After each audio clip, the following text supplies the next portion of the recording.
Welcome in. It's Courts of Thunder, the Miami edition. Glenn Clark, Gregg Rosenthal, and Greg. I don't. I feel like we're gonna have to start just dedicating the show to Carlos Alcaraz. Like it's just the Carlos Alcaraz show at some point. We'll get to that in a second. But man, like that's just all I kind of want to talk about. I mean, like I actually get mad when strangers come up to me and ask me how I am. I'm like, you don't want to talk about Carlos Alcaraz? No, I think that's our job. I have been feeling the same inside that like telling people that don't care about tennis, oh, there's this guy that's like he's the best guy since the big three. I really believe this, but that's not going to make them care. But once he becomes that guy, then they'll be like, oh yeah, right, I said that a long time ago. I remember that. All right, I guess let's just start there. Courts of Thunder. Wow. There have been a few star-making moments for Carlos Alcaraz so far, but this, if you don't get it now, you're not trying. This is, without question, the most excited I've been about a tennis player since, as we talked about in the past, the big three. And if I'm being completely honest, I wasn't nearly this excited about Novak Djokovic at this point in his career. I wasn't nearly this excited. I don't even know that we were this excited about Rafael Nadal at this point in his career. It's hard to go back that far and remember. I mean, I just wasn't as into tennis, but he had won the French Open by about then. He did pretty much immediately become a top 3 player in the world. But remember, it was at a time where, like, we didn't know. Men's tennis was more wide open, it felt like at that point, right? Like, I didn't know. I just didn't know what I was looking at. I know what I'm looking at right now. I am looking at a star of stars. Sex is great and all, but have you ever watched Carlos Alcaraz feather a drop shot in a critical moment in a tennis match? There are not words to describe exactly how exciting this young man is and why so many of us are so convinced that he is going to be a true star of stars for the next decade. Well, it's because he does bring people in, and that's what's exciting. There is this silly thing. Look, I'm going to enjoy tennis as much as I do, regardless of whether other people are doing it. But there is this feeling that you have. It's like, oh, if only other people could like enjoy this, and when they turn on the Grand Slam, see a great match and everything, and become in love with the sport. And Alcaraz is, to me, one of those guys, and I've now seen it in person. Watching him versus Mackie McDonald in Indian Wells, which, he McDonald had a home crowd there, but Alcaraz just brings the crowd with him wherever he goes. And that's natural. That's not like everyone's a huge tennis dork and like has been studying this guy. It's just like you watch him play and he brings you in because he's box office, because every shot is a weapon. There's almost nothing he has that isn't a weapon other than his serve, especially his second serve, I guess, right now. But basically he can do everything else, and he does it in a way that has just like plain charisma. I think he probably has charisma as a person too, and just like the way he is, but the way he plays tennis, kind of like a totally different version. But Federer certainly has this too, and Nadal has it too. He brings the crowd with him, and it's something you kind of can't define. And oh, by the way, he's great while he's doing it. He's not Gael Monfils doing that. He's amazingly clutch and mentally tough, and already just seems like he has a tennis IQ, which is just off the charts, which a lot of the great ones do have early. I mean, that's kind of what separates you is your mentality. He's daring, Greg. He's so daring. And sometimes you could say it's reckless. There's times where he'll throw in a drop and you'll be like, what, why? But he's so good at it. And he gets so many in such daring situations that it's hard to really question him. You almost say to yourself, like, okay, this might cost you, but I get it. I get why you're going for it, because my God, the touch in non-drop situations that he has. He manipulates a tennis ball in a way so few people have ever been capable of doing it.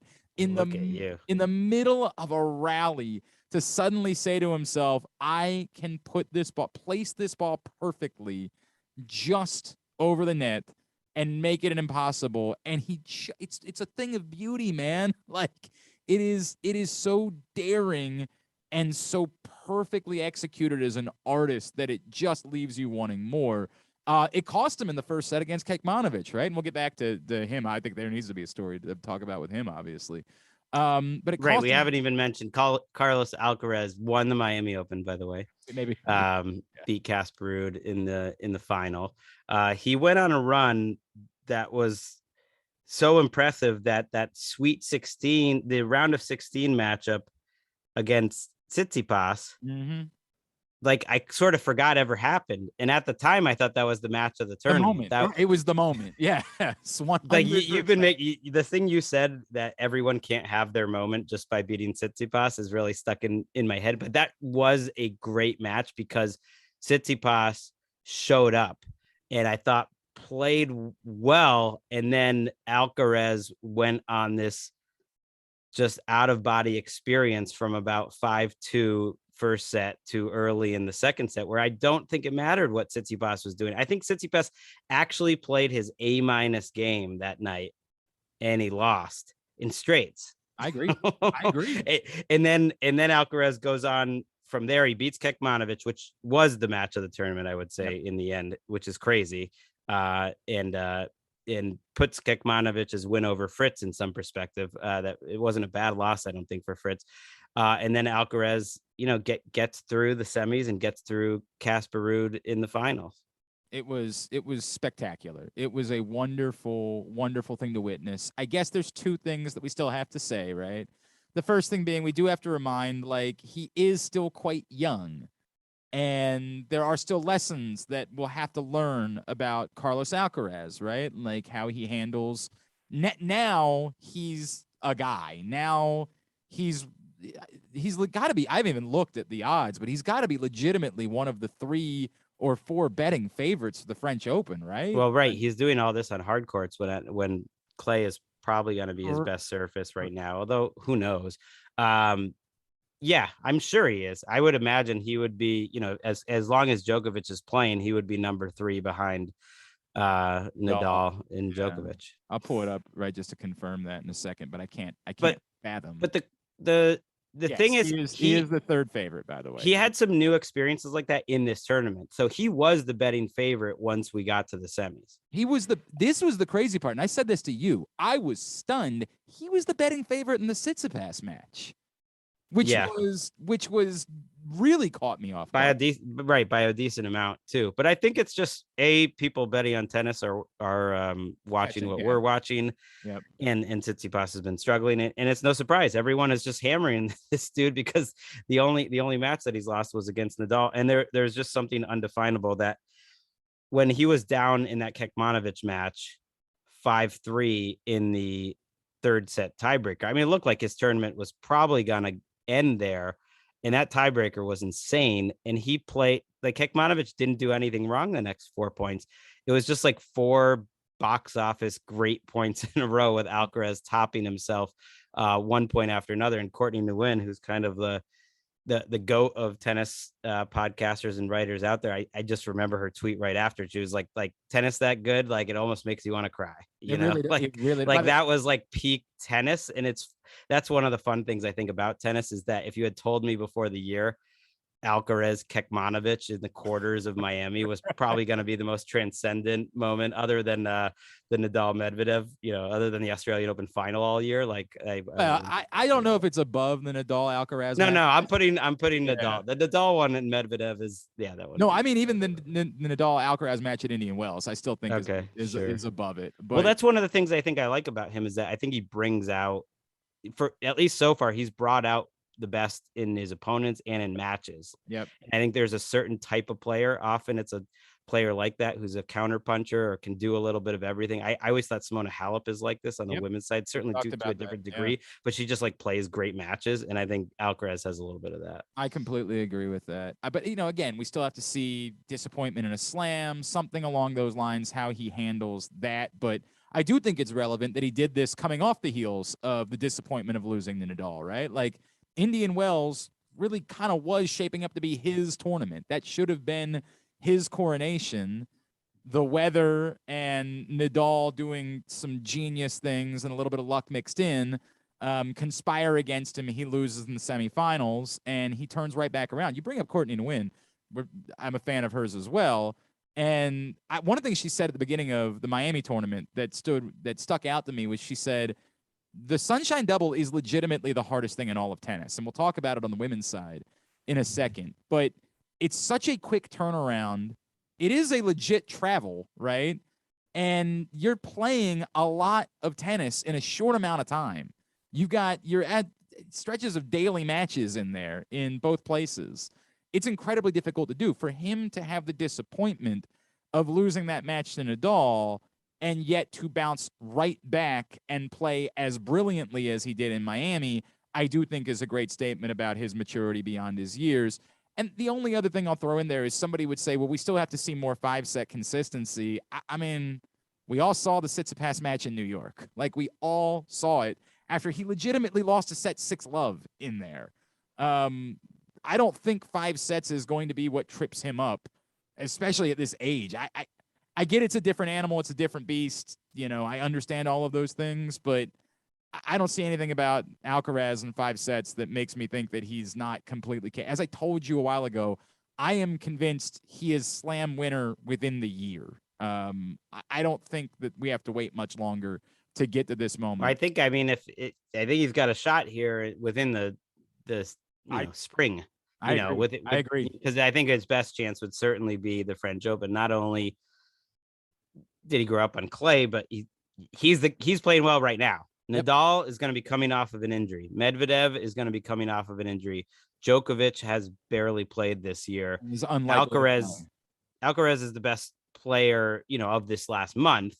Nadal had to take himself out because he got hurt. But I think you're right that the 2 tournaments back to back. I mean, he was starting this tournament on a Tuesday, and I think that semifinal was on a Saturday night, or Friday. And yeah, you're right. That is fast. And like, it wasn't that easy too. He had Fucsovics in the first match, and then he had Marin Cilic, like, beats him 4-4. And we didn't even mention that he beat the defending champ in 2 tiebreakers, Hubie Hurkacz, in the semis, who had a great defense of his title, no question, was playing fantastic, who beat Medvedev. I mean, the thing that I love with Alcaraz is just like the total confidence that he likes the moments, the big moments, and that's not going to last forever. You always, like, everyone gets tight at certain points, but he does not show that that's going to be an issue for him. The way that he's already interacting with the crowd, like, again, it's such a young age. Like, he just, man,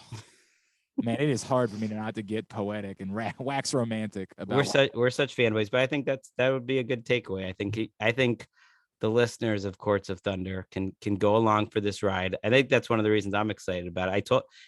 I said to my son Walker, it's like, we got to just become Alcaraz fans now, and like, so that way we can just like watch them. And that's one of the fun things about tennis. You don't just need one dude. Well, you can root for multiple people. 100%. You can still root for Taylor Fritz. You can still root. But it's not all or nothing. It was always going to happen for me after he won me the bet that I made on the Tsitsipas match in New York last year that I still feel good about. Like, it's still one of my proudest moments in betting. It was always going to happen. Now I'm in love. Like, I am in love with. So he's up to 11th in the world rankings. He's 3rd in the race, which is just the 2022 points.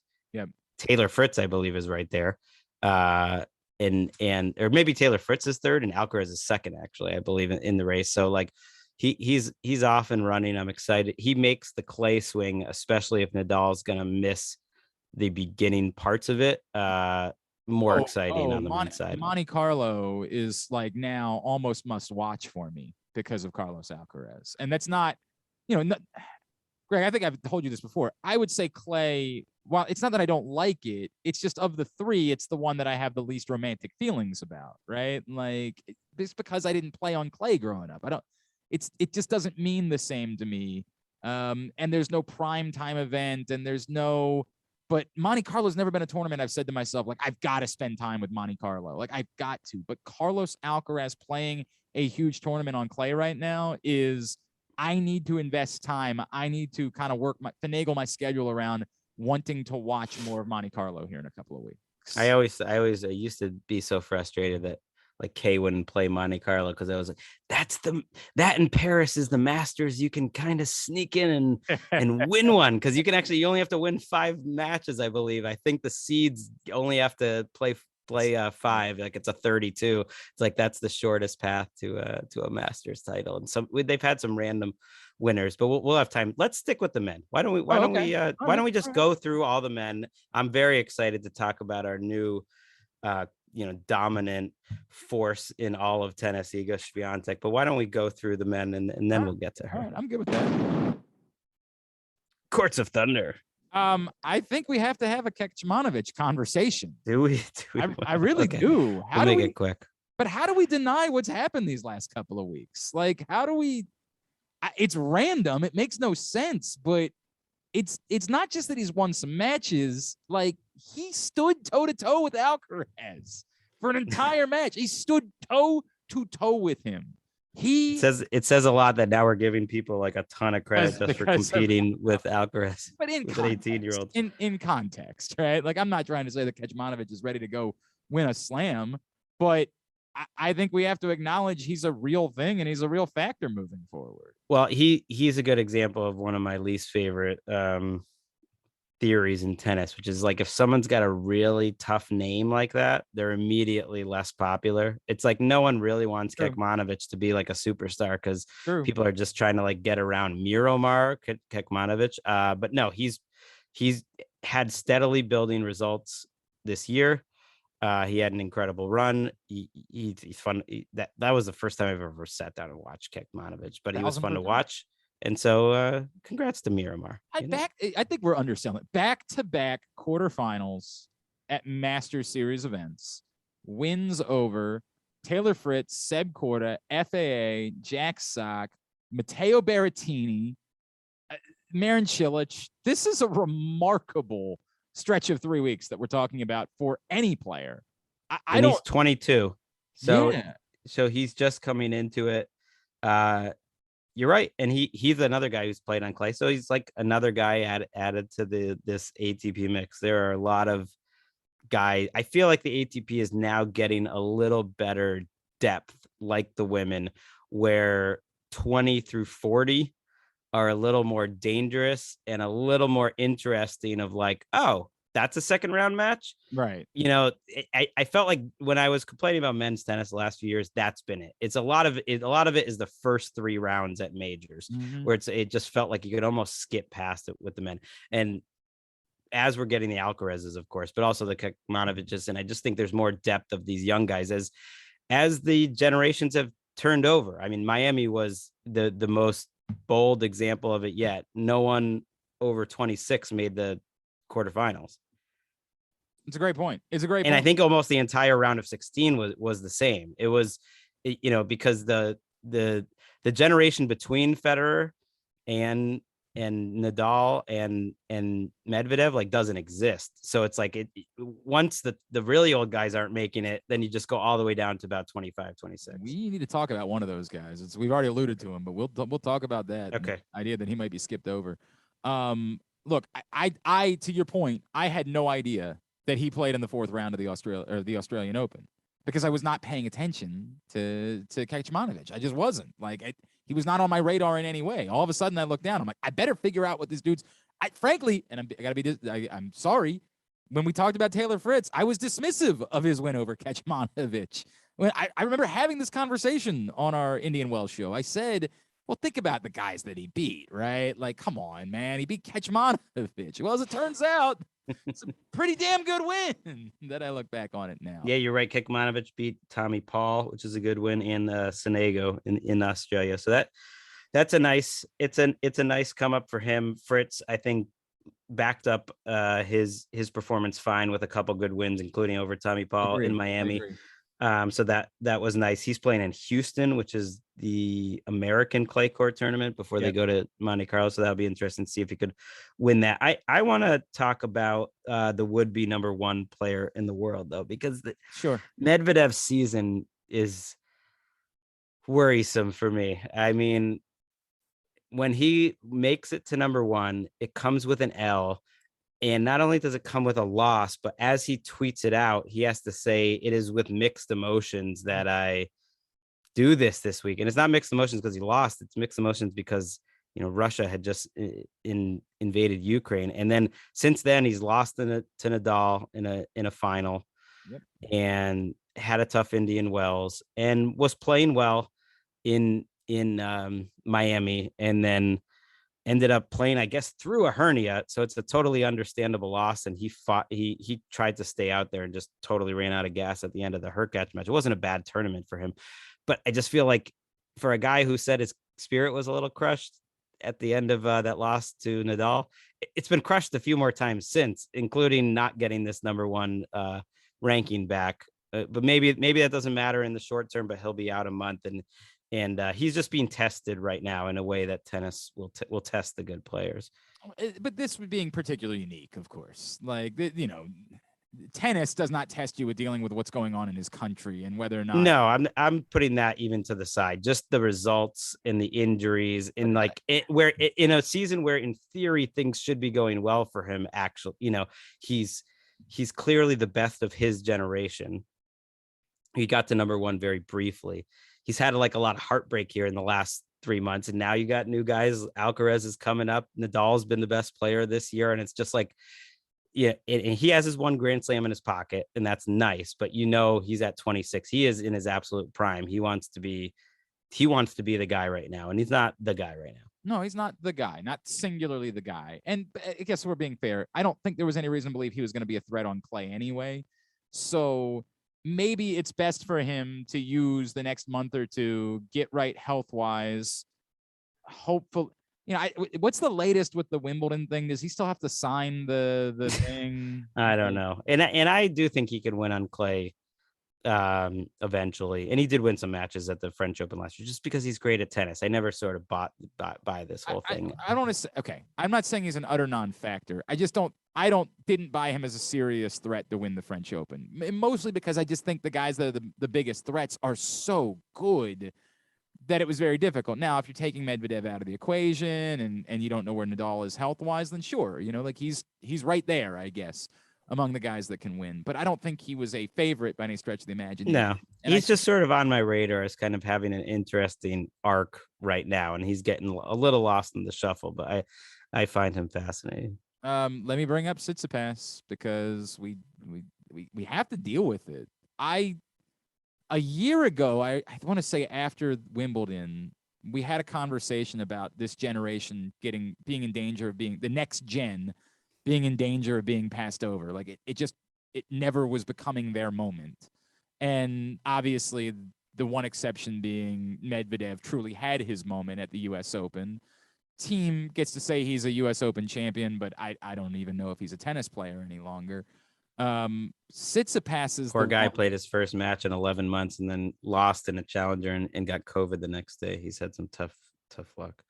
Tsitsipas is the one guy that I was like, I'm still confident that he's going to be a factor, and particularly on clay, right? Like I remember having this conversation. I think if I remember correctly, the words I used is I would still bet you that Stefanos Tsitsipas is going to be a French Open champion at some point.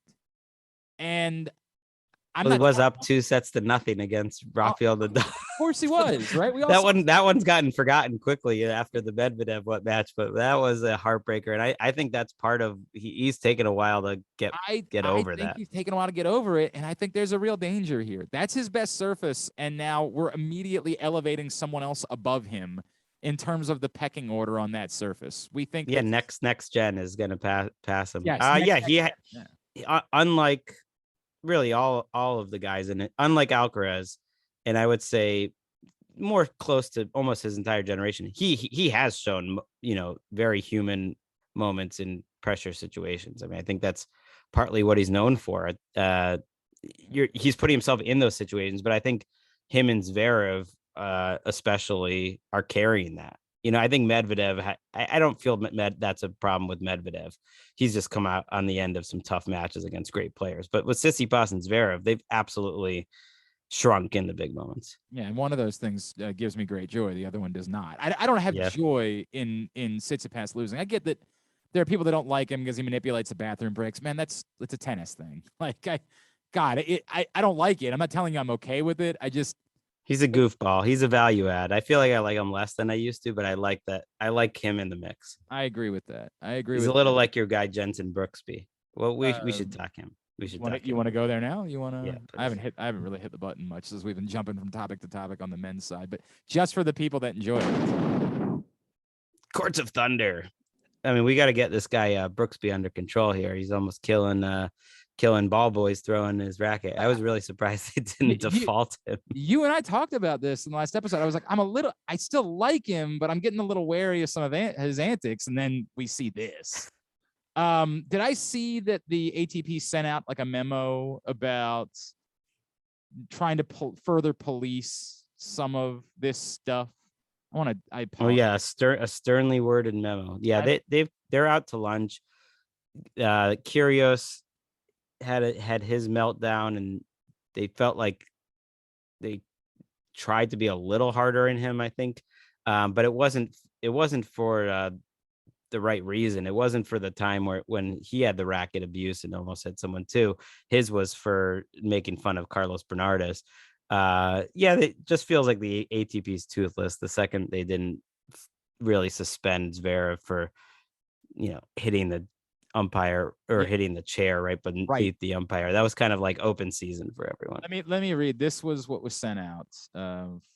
Dear players, as elite athletes performing on big stages, we understand that our players compete under extreme pressure. Everyone is human, and there is a huge amount at stake. However, we all have a role to play to uphold the reputation and integrity of our sport. The first 3 months of the season have seen an unusual frequency of high-profile incidents involving unsportsmanlike conduct.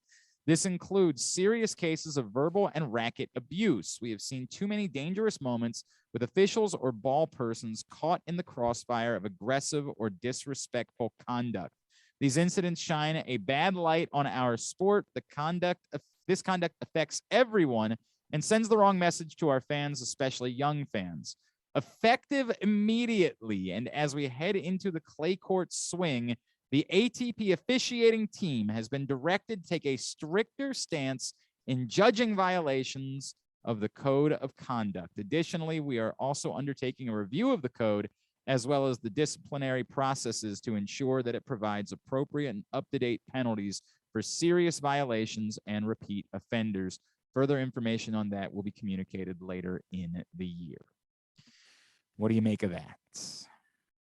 I mean, it's just like, okay, now we're going to start actually paying attention and kind of following the rules that we supposedly had. I don't know. Tennis is always a bit of a mess because it's unclear who's actually running the sport. There's no doubt. This is the when I think it acts like a Mickey Mouse sport sometimes. And with the whole thing of like, oh, it's a high pressure situation. It's like every other sport is a high pressure situation, and you can't do any of this stuff in other sports. So I think what's difficult for me is that they have to measure it against nobody wants to see players defaulted for their behavior. This is a real problem the sport has. It's one thing to eject someone from a basketball game. There are 9 other players available for the team to play. It's one thing to eject. I guess there is no other individual sport athlete that we can compare this to. This is it. You eject someone, the crowd that's in attendance no longer gets to watch their tennis match. They paid money to come watch a tennis match. And if you default someone, they don't get to watch tennis any longer. So they're going to be livid.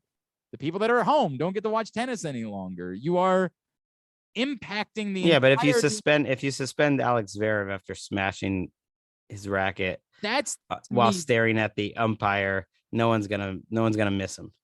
To me, the answer is that, Greg. The answer is suspending for the future, because I think the problem, it's very difficult for a tournament official, for a chair umpire to default someone from a match.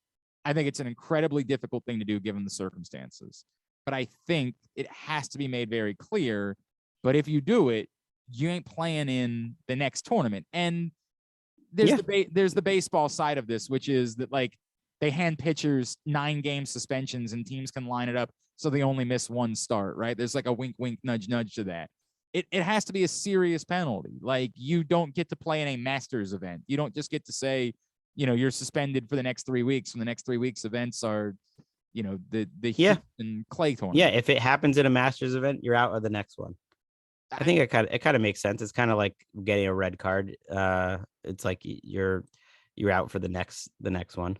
But the red card also involves you being out for that match too, right? That's the tricky part of it, right? Like, let's go back. I think it has to be very serious to get kicked out of a match, and I think the way that's handled now is makes sense to me. It's like escalating penalties, because it takes a while to get to the point where you're kicked out of the whole match. But throwing your racket, like it's all about results, and the fact that it didn't hit the kid, that's why Brooksby didn't get suspended or kicked out. But it's kind of silly that Djokovic gets defaulted from the tournament because his ball hit the woman. He wasn't trying to hit her. Like, there's no world in which we think. Right. So to me, you just need to just be consistent. And I hate talking about this stuff, I gotta say. I do too, but I do think it's a real issue that they have to deal with, because they're not wrong. There has been way too much of it, and in a social perspective, it's gotten way too much attention. Well, it doesn't help you. So I watched that Kyrgios Hurkacz match. Was that who he lost to? Yes. And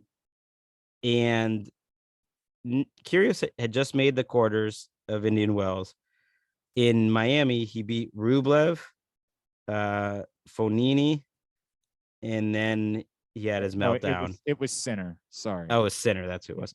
And that's right. I watched that. And like, that was one of the reasons he lost the match. Is he lost his mind. He lost his mind. I mean, Sinner was probably a little bit better than him on that day anyways. And it's been nice. I like seeing Kyrgios playing good ball. He's already won around in Houston here. Like, that was a good tournament for him until that moment. But it's like, it's not helping. It's not helping. It's frustrating too. I wanted to spend more time. You and I kind of touched on my show last week. I'd like to spend more time on the Kyrgios conversation, because you're right. It's great for the sport when he's trying, when he's invested, when he's into it. And when he's playing well, you use box office. He's absolutely box office. He is a guy that you can put in primetime spots at major championships and get TV. I mean, even now he's like ranked 85 or whatever he is, and he's getting all the primetime spots at Indian Wells and Miami and stuff. It's kind of hilarious. But he's playing like a top 30 player right now. That's the thing with him is people say all this potential, all this and that. It's like, well, now his potential is less than a lot of great young players. Yes. Like, his potential is less than Medvedev. I mean, if you took away, if he was like totally focused and totally in it, I'd still put Medvedev above him. I'd still put, of course, Alcaraz above him now. And so what is it gonna mean for him? Like, make a Grand Slam semi, maybe, but I guess I gotta see it. He's starting to stack results, but I gotta see it more. I agree. And then there's the other side, which is you always wonder when this is going to creep up. You just never know. You want to buy into it for a little while because it's fun, but then you never know when this is going to creep up. All right, let's get to Iga, but one last just note that I thought you would appreciate. Okay. Yeah. Alex Zverev is currently 20th in the race this year. Just a real bummer, man. After taking a big old L. Who was it to? Was it Tommy Paul? No, and I'm losing track of this. It was the Rude, wasn't it? Yeah, it was to Rude. Yeah, it was to Rude. And we were like, because neither of us are really big Rude fans, but like, yeah, sorry. My apologies to Casper Ruud. He just made a Masters 1000 final on hard courts. He's been a clay specialist. He seems like a nice young guy. I think he's getting punished because he's one of those guys. It's like, he shouldn't really be ranked 7th. So I'm like holding against him. But now, if you do stuff like this, then you're proving yourself. Very deserving. Courts of Thunder. Obviously, we're going to talk about Iga, but I think just because we associate you with Naomi, I'd like to start the conversation there. Why? No. That's disrespectful. I think it's a big story. I think it's a huge story that Naomi Osaka. Okay, I'm with you. We'll get to it, but like, Iga Swiatek just won the Sunshine Double. One of the greatest runs on hard courts of the last 20 years. I think of any. I don't know how to say anything different than what we said the last time. Right. I love that. I remember on when I sent out the last podcast, like the two things I led with were Iga and Alcaraz, and here we are again leading with them. Well, the difference is doing it on Miami, a fast hard court. doing it back to back with no one getting more than 7 games off her. So there in Indian Wells, she gave up a couple sets early in the tournament as she was getting into it. This time she beats Coco Gauff at her home tournament, Kvitova, Pagula at what's basically her home tournament for what it's worth, Osaka at her home tournament. Only one person won more than when Osaka got 4 games in the final. That was only the second time she even gave up 4 games in a set. And like I said, Pagula got the most number of games, 7. And this woman's 20 years old. I mean, she is 6 years younger than Medvedev, who we like think of as like a young, kind of up and comer. Yeah. You know what I mean? I just like looked at the WTA story about it because there's just so many little stats, but I think it's worth putting in context. Like she won 3 straight Masters 1000s, all on hard courts, which wasn't supposed to be her best. So that's only the 3rd time anyone's won 3 straight Masters 1000s. First time anyone's on the first 3. It's the most matches in a row on hard court since Serena 7 years ago. And she's just making it look easy. And I think she hasn't been in great matches because she's crushing everyone. So that's good and bad. But I think she, like Alcaraz, does and will bring the crowd in because I think her game is stylish and she has playing charisma. Okay. I think you're right about that. I do think there's almost danger to dominance, right? Like I really, for the sport as a whole, it takes nothing away from it. It's unreal what it's the combination of no one knows who she is or how to pronounce her name, and the dominance at the same time is like confusing. It's not like Serena dominating. It's like, who is this? Right. Correct. Like, yes, 100%. We already know how good she is on clay. We have every reason to think that she is an overwhelming favorite to win the French at this point. I mean, overwhelming. And I'm not trying. This comes off as me being dismissive. It ain't dismissive. It's I don't know what else there is to say. It's unreal. This is a dominant period, unlike much of anything we've seen, to the point where it's almost like, I don't know, the Chicago Bulls. Like, okay, yeah, they're going to win the championship. What other interesting things are happening? Yeah, but for her, it's also new. She's only won 6 titles ever. I know, but it's right now. Now, one of them is the French, and the other, and 3 are the last 3 Masters, and another one is another Master. So she wins big titles, and it's new, and she got a new coach, and she's talked about this, and he basically, she said working with him was just like, stop playing like a counterpuncher, like start hitting out. And she does hit out. Her forehand is just so big that she can counterpunch against Naomi. So, and we can just talk about the matchup in the final. Like she can counterpunch as well as anyone, better. But her forehand is as big as anyone's. It looks like it. So that's like, it's tough. She kind of has everything right now. At least 1000% has everything. She absolutely has everything. Now, look, we have to point out that the women's game has been cyclical in recent years, and the players that have been overwhelmingly dominant have not necessarily been able to sustain it for a period of multiple years. The overwhelming dominance, that being, like, players have hung around the top, but you have not seen sustained overwhelming dominance for some amount of time. So no, although there hasn't been a stretch quite like this, certainly from a 20-year-old. Now there's Naomi winning back-to-back slams, but just like in a season ripping off, and Naomi had a pretty long winning streak one. So that's a good comparison, I guess. But this long of a winning streak. Steffi Graf won the Sunshine Double, Klim Kleisters did, and Vika in one of my favorite like women's tennis fandom runs, won the Sunshine Double in 2016, and then heartbreakingly like had to leave the tour immediately afterwards, and hasn't really been the same since. So things can change. Yeah, no, that's it. Sorry, I'm just honking. So let's go back to the Osaka question. Okay. You of course are a massive Naomi Osaka fan. I'm wearing her sweatshirt actually right now. You were very confident, like very early in the tournament. Gregg messaged me and I said first round, she's winning this tournament. He was very confident about it. And I didn't react to it much, but after 2 rounds, I was like, oh my God, he started to see out. And look, if you weren't paying attention early on in Miami, it was a few of the strangest days. The Friday and Saturday of the first weekend, were bloodbaths for seeds in the women's tournament, right? Like it was just It was old school. The semis ended up looking normal in the end, but yep, everything else was kind of crazy. it was wild leading up to it. So I started looking, and I'm like, oh my God, Gregg's right. Like it's all shaping up for Naomi to make a run. Are you convinced? I hate saying she's back because it's so trite, right? But like, are you convinced that she's in a place where she's again a threat to win every tournament that she plays in? Yeah, we have to see what she does on clay, where she's never been Right. hasn't had great results. She had decent ones earlier in her career, actually, and but hasn't gone far. But yeah, I think saying she's back is absolutely a fair statement. She's hadn't won 3 straight matches. She hadn't been to a semi, I think, since she won the Australian Open 15 months ago. So as a fan, Wow. and she sat out Yeah. stretches in there, certainly the last 4 months of last year. But even the hard court tournaments that she was playing, she wasn't getting results. She did make the semis, that's right, in the first Australian tournament, the small tournament this year, and then didn't play in it.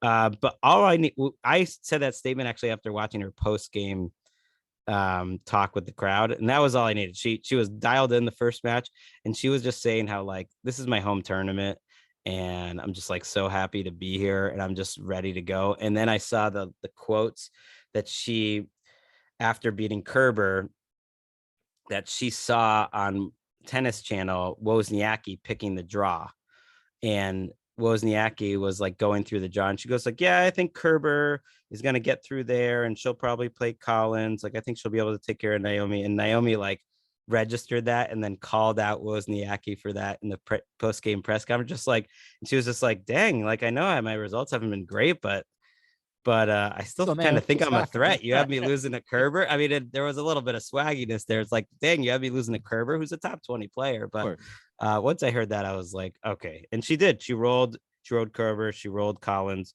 She won a great 3-set match against Benjic. It was a great tournament for her, and she came up very short in the finals, though, which I don't think is the worst thing ever. I think she might realize like, oh, this is going to take some work to catch up to this girl. It does seem like that was more of the story. It didn't seem like it was as much about Naomi in the final as it really just was about how unbelievably dominant Swiatek is. Maybe the second set Wasn't a great final. I mean, it just wasn't a great final. She was playing tough early, and yep. it wasn't good. But she sounded extremely positive of the whole week, and I think it's good for her to just like rankings wise. If she had lost the first round match there, she would have fallen out of the top 100. Wow. And now she's 36. I know that doesn't sound like much, but yeah, I don't think she wants to be playing these unseeded draws. So she'll be seeded soon enough, and I think that helps along the way. I do like her chances this year of being back and of being like in the WTA, and the year-end finals type of thing, and being hopefully the big rival to Iga. We didn't get Barty Iga or Barty Osaka. Let's get Osaka Iga. I'm all in favor of that. Anything else on the women's side that jumped out at you in particular? I mean, obviously, just the sort of crazy nature of the first few days of the tournament.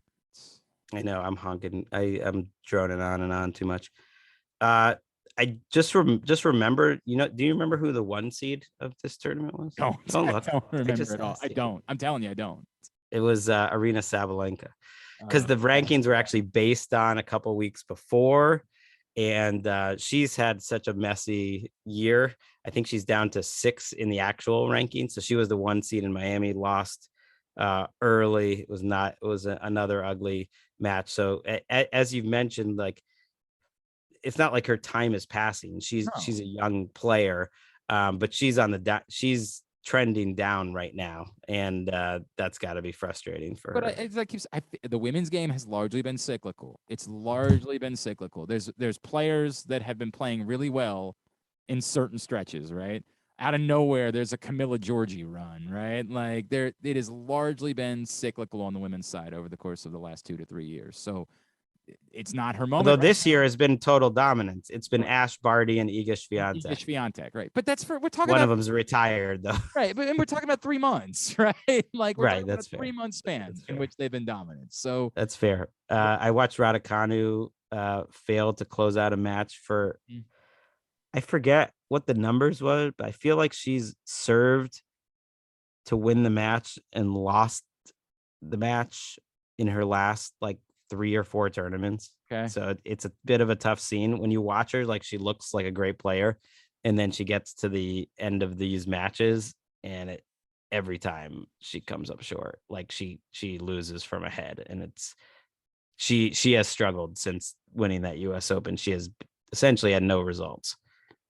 I got one more thing for you. I got Okay. one more thing I want to talk about. Courts of Thunder. Get rid of no ad scoring in the championship matches of doubles tennis. It's infuriating. Get rid of it. Get rid of deciding point in championship matches. Well, wait, don't they do that the whole They tournament? do it. They do it for the entirety of the tournament. You get to a championship match. I don't love it anywhere, but in a championship match, get rid of it. Play the match. There is no, you already are not, you're not playing a third set already. There's nothing else that you're doing. There is no reason to still have deciding point in the championship match of a doubles tournament. I don't care for it. That is not a way to determine a true champion at any level of tennis. Thus saith Glenn. Wow. You clearly don't care even remotely. Well, I just don't. I wasn't even totally sure that that was the rule throughout the tournament. But that I don't know. I guess I'd have to watch it to have a I think hotter because take. I think because Coco and Katie McNally were playing well, and John Isner and Hubie Hurkacz were oddly like paired up, and it was sort of John random. Isner won the Sunshine doubles. He won with Jack Right. Sock in Indian Wells and won with Hubie. So Um, way to I, go. I just sort of found myself a little bit more inclined a couple times to be watching, and I also there was that weird day where both was it Medvedev and who else? It was it Paula the day where both of them retired early on in I feel both like that always happens in matches? Miami because of what you were talking about, how hard these two tournaments are back to back. I remember a year where the men's semifinals were canceled because Kay and either Nadal or Federer both pulled out of their respective matches, and there were no semifinals. So random. It's so weird. But I found myself watching more doubles because of it, because it was all that there was to watch on that particular day. I just found myself more invested in the doubles, and I got all the way to the finals. And I couldn't believe that deciding point still existed in a championship match. Don't do that. That's bad. My last one on the women's side is just hoping for the best and trying to turn this Vika train around, because she has had, I don't know what's happening, but she left the court in Indian Wells crying. That was kind of an under talked about event, and she never really explained it. And then in Miami, she just left the court and said she was done because of a physical issue, but didn't explain it to anyone, just like shook the umpire's hand and walked off when she was like in a losing position, and does not seem to be in a good place right now. And like I said, a kind of a starstruck career where pregnancy and then more to the point, this like battle over her child, which prevented her from like leaving the country and playing tennis, all this stuff. Like she seems to be in a terrible place right now, and was and is a great champion. Just hoping she turns it around. I agree. That's all right. We'll see as we get closer to the French. I don't think we'll have any reason to do something before the French. I don't think that'll be the case, but we weren't planning on doing these for what it's worth. This kind of came out of nowhere. I like it though. If anything, if Courts of Thunder is going to have a brand, I feel like the U.S. March Madness back to back, the Sunshine double swing is my jam. It is such a wonderful time. It really is a wonderful time to be watching tennis. All right, for Gregg Rosenthal, I'm Glenn Clark. This has been Courts of Thunder. Courts of Thunder.